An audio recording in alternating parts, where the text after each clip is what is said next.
Goeiedag almal, baie dankie dat jy luister na hierdie oordeenking en ons gesels oor geestelike autoriteit. En vandag, geestelike autoriteit en die betrokkenheid van Satan en al die magte van duisternis. Kom ons begin daar by Jesaja 14 vers 12. Die woord van die Here sê: Hoe het jy uit die hemel geval, o môrester of Lucifer, seun van die dageraad? Hoe lê jy teen die aarde neergeslaan, oorweldiger van nasies? Nou Jesus self maak die volgende stelling in Lukas 10 vers 18. Toe sê hy vir sy disippels: Ek het die Satan soos 'n weerligstraal uit die hemel sien val. Nou hierdie uitlating van Jesus dui op die volgende. Ons lees in Jesaja 14 dat Lucifer miljoene jare gelede in opstand gekom het teen God en is hy neergewerp op die aarde. Die woord verwys daarna in Openbaring 12 vers 7 tot 9. En daar het oorlog in die hemel gekom. Michael en sy engele het oorlog gevoer teen die draak. En die draak en sy engele het oorlog gevoer. En hulle kon nie oorwin nie. En hulle plek was in die hemel nie meer te vind nie. En die groot draak is neergewerp. Die ou slang wat genoem word duiwel en Satan, wat die hele wêreld verlei. Hy's neergewerp op die aarde en sy engele is saam met hom neergewerp. Let op hierdie woorde, hy is neergewerp. En luister na hierdie woorde van die Here God in Jesegiel 28 vers 17. Ek het jou op die grond neergewerp. Ek het jou oorgegee voor die aangesig van konings en hulle sal op jou neersien. Maar wie is hierdie konings waarna die Here hier verwys? Konings wat Satan verder onder hulle voete moet oorweldig. 1 Petrus 2 vers 9. Maar julle is 'n uitverkore geslag, 'n koninklike priesterdom, 'n heilige volk, 'n volk as eiendom verkry om te verkondig die deugde van hom wat julle uit die duisternis geroep het tot sy wonderbare lig. Weet, Jesus stuur die 70 disippels uit met die opdrag om sy evangelie te gaan verkondig en om dit te gaan demonstreer. En ons lees Lukas 10 vers 17. En die 70 het met blydskap teruggekom en gesê: Here, ook die duiwels onderwerp hulle aan ons in u naam. Maar waar pas ek en jy vandag in hierdie prentjie in?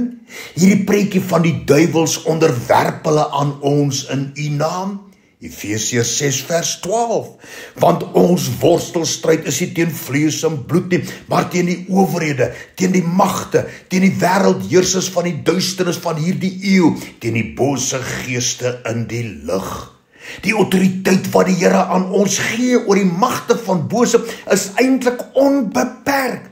Want ons lees in Lukas 10 vers 19 waar Jesus sê: Kyk, ek gee aan julle die mag om op slange en skorpioene te trap en oor al die krag van die vyand en niks sal julle ooit skade doen nie.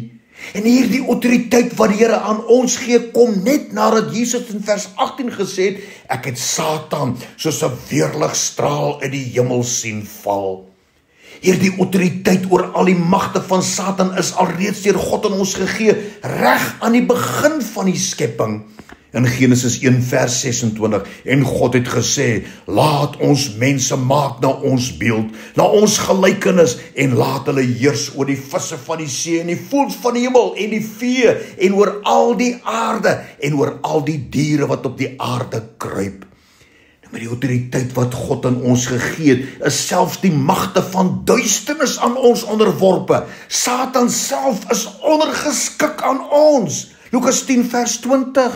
Maar julle moenie hieroor bly wees dat die geeste aan julle onderworpe is nie. Wat leer ons hieruit? Indien ons die mag en autoriteit van God aan ons gegee het reg aanwend, dan is Satan en al sy demone aan ons gehoorsaam. Jakobus 4 vers 7. Onderwerp julle dan aan God, weerstaan die duiwel en hy sal van julle vlug. Die boodskap van die Here aan elkeen van ons is eintlik: moet nooit hierdie autoriteit van my in jou verloor of verkwansel deur sonde nie. Moenie hierdie autoriteit en hierdie krag wat ek in jou geplaas het, oorgee aan Satan en sy demoniese magte nie. In hierdie verband hoor wat sê die Here daar in Lukas 4 vers 6. En die duiwel sê vir Jesus, ek sal u hierdie mag gee en heerlikheid gee, want dit is aan my oorgegee en ek gee dit aan wie ek wil. 2 Korintiërs 10 vers 4 tot 6.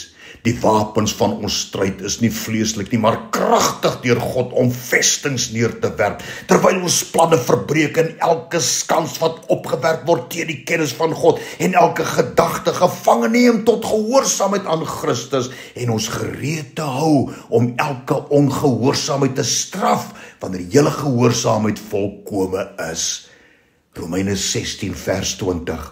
En die God van vrede sal Satan spoedig onder jou voete verbrysel. Here, dankie vir hierdie autoriteit. Amen.